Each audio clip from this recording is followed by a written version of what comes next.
Madam हिप्नोटिस क्या होता है और ये कैसे काम करता है?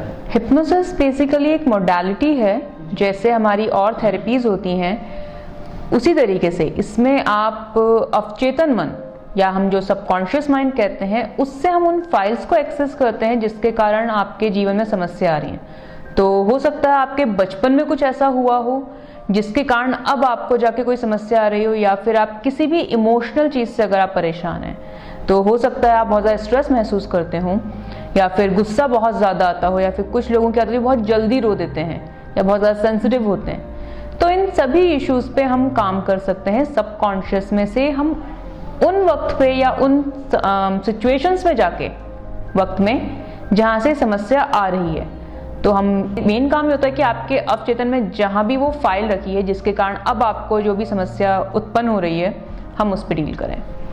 साइकियाट्रिस्ट और काउंसलर्स क्या होते हैं, मतलब दोनों अलग अलग चीज़ें हैं? हाँ जी, साइकियाट्रिस्ट एक MBBS डॉक्टर होता है जो आपको मेडिसिन देता है। जो बहुत ही सीरियस केसेस होते हैं जैसे कि एंजाइटी हो गया या फिर डिप्रेशन हो गया, कई बार उसमें मेडिकेशन की ज़रूरत होती है क्योंकि आपकी बॉडी जो होती है वो एक बहुत अलग तरीके से रिस्पॉन्ड करती है, क्योंकि आप जो भी सोचते हैं उसका आपके शरीर पे भी फ़र्क पड़ता है और आपके शरीर में जो कुछ भी होता है उसका आपके मन पे भी फ़र्क पड़ता है। तो इसलिए साइकियाट्रिस्ट जो है वो MBBS डॉक्टर होता है, वो आपको मेडिसिन देता है। पर जो काउंसलर जो साइकोलॉजिस्ट होते हैं उनके पास एक वैरायटी होती है चॉइसेस की, कि हो सकता है एक काउंसलर जो है वो एक ऐसा इंसान होता है जिसके पास एक डिग्री होती है साइकोलॉजी में, मिनिमम उसे MA की डिग्री चाहिए होती है, मिनिमम, वो मिनिमम है। बेस्ट है अगर उसके पास एक डॉक्टरेट डिग्री हो। उसके साथ काउंसलर को एडिशन में एक थेरेपीज अगर उसने सीखी हैं तो वो उसका एडवांटेज है। कोई भी काउंसलर कभी भी आपको सजेशन नहीं देता और अपनी ओपिनियन आपके ऊपर नहीं थोप सकता, क्योंकि काउंसलिंग में सबसे मेन चीज़ ये होती है कि आपके पास जो भी क्लाइंट आ रहा है, जो भी इंसान अपनी समस्या लेके आ रहा है, उसकी समस्या उसके अपने आप में एक यूनिक है और उस यूनिक समस्या का अपने आप में एक सॉल्यूशन है जो उस क्लाइंट के पास ही है।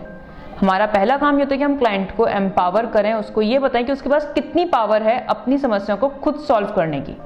तो इसमें यूजुअली यही होता है। उसके बाद सेकंड स्टेप आता है थेरेपीज का। तो मैं हिप्नोथेरेपिस्ट हूँ, मैं मेटाफर थेरेपिस्ट हूँ और मैंने अभी ट्रांसपर्सनल रिग्रेशन थेरेपी भी मैं सीख रही हूँ। तो उसके साथ जो हिप्नोथेरेपी है और मेटाफर थेरेपी है उससे जो बची कुची कसर होती है, तो मैंने आपको कॉग्निटिवली एज अ काउंसलर आपको एक्सप्लेन किया जाएगा कि आपकी समस्या का क्या है। उससे कोई इंसान अगर आता है कि बहुत ज़्यादा झगड़े हो रहे हैं या फिर कॉन्फिडेंस कम है, तो वो कॉन्शियसली या फिर अपने चेतन मन या चेतना के साथ किस तरीके से काम कर सकता है, पहले काउंसलिंग सेशंस में उसे वो एक्सप्लेन किया जाएगा और उसके बाद उसकी समस्या की जो जड़ है वो किस इमोशन से या किस इंसिडेंट या किस वक्त से आ रही है वो थेरेपीज में डील किया जाएगा। किस तरह के क्लाइंट होते हैं जिनको इस तरह की थेरेपी लेने की ज़रूरत होती है, काउंसलिंग की ज़रूरत होती है? सच बात तो ये है कि हर किसी को ज़रूरत होती है, लेकिन यूजुअली हमारे पास लोग सिर्फ तब आते हैं जब उनकी कंडीशन बहुत ज़्यादा आउट ऑफ कंट्रोल हो जाती है, क्योंकि हमारे यहाँ अभी भी कहीं ना कहीं ये एक टैबू या एक वो आइडिया है कि काउंसलर के पास आप तब जाते हैं जब आपका दिमाग ख़राब होता है या पागल हो जाते हैं। तो ये एक मिथ है, ये एक धारणा है जो बिल्कुल ही गलत है। काउंसलर के पास आप तब जा सकते हैं जब आपको अपने इमोशंस को हैंडल करना ना हो जा रहा हो, या आपको ये लग रहा हो कि अब हमें नहीं पता हम किस रास्ते पे जाएं या हम कैसे अपने इमोशंस को संभालें, या हमारी जीवन में अब हमसे नहीं हो पा रहा हम किस तरीके से क्या करें। क्योंकि काउंसलर आपसे सिर्फ बातें नहीं करता, वो आपकी बातों को सुनता है। आप उसे एक उलझा हुआ सा गुच्छा पकड़ाते हैं अपनी बातों का, अपनी समस्याओं का, वो उसको सुलझाता है और उसके बाद वो देखता है कि आपका कोर इशू क्या है या जड़ क्या है आपकी समस्या का। तो हर इंसान कंसंट्रेशन, बच्चों के केस में कंसंट्रेशन इशू हो गया, फोकस का प्रॉब्लम हो गया, स्टडी करने का मन नहीं हो गया, या फिर बच्चे बहुत फ्रिक्वेंटली बीमार हो रहे हैं और कुछ सीवियर नहीं हो रहा, या फिर कई बार ये सिचुएशंस होती हैं कि आप बड़े हो जाते हैं लेकिन आपको ये लगता है कि एक हारी हुई सी फीलिंग आती है कि जीवन में हमने क्या किया। तो कई बार हम ये बोलते हैं कि अरे यार कोई क्या करेगा, लेकिन एक काउंसलर के पास मोस्टली आपके लिए सारे सॉल्यूशंस होते हैं। हो सकता है आपके पास एक थेरेपी किसी तरीके से आपका एक एक्सपीरियंस किसी काउंसलर के साथ अच्छा ना हो, लेकिन सारे काउंसलर्स एक जैसे नहीं हो सकते। अभी तक कितने ऐसे क्लाइंट्स होंगे जो आपकी सेवाएं ले चुके हैं? मुझे अभी फ़िलहाल 3 साल से मैं इस प्रोफेशन में हूँ और 2 साल से मैंने इंडिपेंडेंटली काम करना स्टार्ट किया है और एज अ थेरेपिस्ट मैंने काम करना स्टार्ट किया। तो as a therapist I have dealt with like 50 clients approx, and as a counselor I think I have lost count because I was a school counselor as well, so I'll say it will be more than 100 I guess, क्योंकि overall हम सबको mix ही करते हैं। तो that's the situation. बाकी workshops are separate जिसमें हम stress management, anger management, emotion management, depending जो क्लाइंट्स की नीड है कि उन्हें किस तरीके से करवाना है, group workshops and all. Madam क्या मैसेज देना चाहेंगे ऐसे लोगों के लिए? वास्तव में आज हर इंसान स्ट्रेस में है और सबके साथ स्ट्रेस है, चाहे वो कितना ही कंफर्टेबल अपने को फील करे जी। ऐसे लोग की क्या संदेश देंगे? उनको काउंसलर से कब मिलना चाहिए और उनकी सेवाएं लेना चाहिए? देखिए, पहली बात तो ये है कि काउंसलर का काम आपको एजुकेट करना है और एजुकेट होने के लिए अपने आप को अपने बारे में ज़्यादा बेहतर समझने के लिए कभी आपको किसी बड़े ट्रॉमा या सदमे या नुकसान का वेट करने की ज़रूरत नहीं है। लेकिन कोई भी ऐसा इंसान जिसको अपने जीवन को संभालने में कहीं भी तकलीफ आ रही है, तो आप ये कह सकते हैं कि मैं सारी मेहनत करता हूँ लेकिन मेरी मेहनत का कोई रिजल्ट नहीं आ रहा है। हो सकता है किसी दूसरे तरीके से आप मेहनत करके देखें या फिर आप गलत तरीके से किसी रास्ते पे जा रहे हो और काउंसलर आपको बेटर गाइड कर सकता हो। और काउंसलर्स के भी टाइप होते हैं। कई लोग होते हैं जो जनरली सारी काउंसलिंग करते हैं, कई लोग स्पेसिफिकली करियर काउंसलिंग करते हैं, कई लोग स्पेसिफिकली चाइल्ड्स के साथ डील करते हैं। अलग अलग चीज़ें हैं।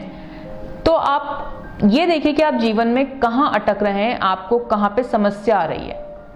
तो अब अगर आप ये कहते हैं कि आपको इमोशंस हैंडल नहीं हो रहे या फिर आपके कोई रिपीटेटिव थॉट पैटर्न्स हैं, जैसे कई बार हम कई चीज़ें बहुत कैजुअली कहते हैं कि बार बार ये चीज़ों को साफ करना, बार बार रिपीटेडली हाथ धोना, अगर हाथ नहीं धोंगे तो प्रॉब्लम होती है। कई लोगों को इससे एलर्जी भी होगी लेकिन तब भी वो ये सब करेंगे। कई लोगों को ये होता है कि हमें दरवाज़ा बंद करना है। कई लोगों को गुस्सा बहुत ज़्यादा आता है, इस कारण उनके आसपास वाले लोग बहुत परेशान होते हैं। या फिर कई लोगों को डर लगता है, कॉन्फिडेंस की कमी, ये भी एक काफ़ी बड़ा रीज़न होता है। कई लोग कुछ कर ही नहीं पाते, बोल नहीं पाते किसी के भी सामने आने से, अथॉरिटी फिगर है, आवाज़ बंद है। बच्चे जिनको बहुत ज़्यादा गुस्सा आता है, आप उनको लेके आ सकते हैं। तो डिपेंड करता है कि आपको किस बिहेवियर से प्रॉब्लम है, क्योंकि एक काउंसलर का काम आपके इमोशन, आपके बिहेवियर, आपके थॉट्स पे करना है। आपका जो एक डिस्टॉर्टेड फ्रेम है, एक ऐसा फ्रेम जिससे आप क्लियरली नहीं देख पा रहे, अगर आपके कांच में क्रैक आ जाएगा तो आप कुछ भी क्लियर नहीं देख पाए, आपको हर चीज़ क्रैक के साथ दिखाई देगी। तो उस क्रैक को देखना, ठीक करना आपके चश्मे को, ये आपके काउंसलर का काम है। क्योंकि कई बार चीज़ों में क्रैक नहीं होता लेकिन हम उन्हें उस नज़रिए से देख रहे होते हैं। तो और ज़रूरी नहीं कि हमेशा यही हो। तो अपने आप को एजुकेट करने के लिए जहाँ भी आप अटक रहे हैं, जिस भी समस्या के साथ, या फिर कई बार अगर आप बहुत सीरियस बीमारी से ग्रसित हैं और उस वक्त आपको कोई समस्या है, तो उस पर भी कई बार काउंसलर्स आपकी हेल्प कर सकते हैं अपने आप को बेहतर तरीके से संभालने के लिए। तो अब आप जानते हैं किस टाइम पे आपको काउंसलर के पास जाना चाहिए और कब जाना चाहिए।